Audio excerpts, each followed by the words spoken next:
قایقی خواهم ساخت، خواهم انداخت به آب.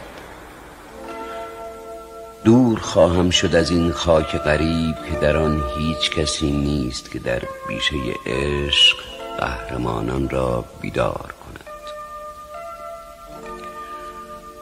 قایق از تور تهی و دل از آرزوی مروارید همچنان خواهم راند.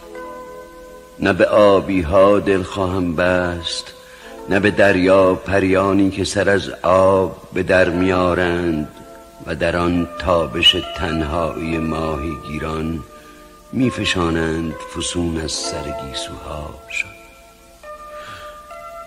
همچنان خواهم راند، همچنان خواهم خواند. دور باید شد دور.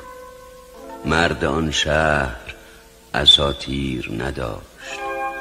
زن آن شهر به سرشاری یک خوشه انگور نبود. هیچ آینه تالاری سرخوشی ها را تکرار نکرد.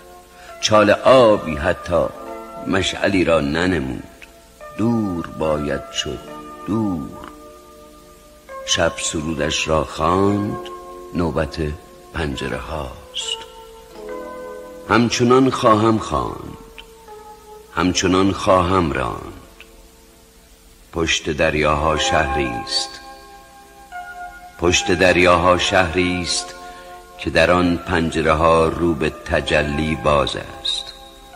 بامها جای کبوترهایی است که به فواره هوش بشری می نگرند.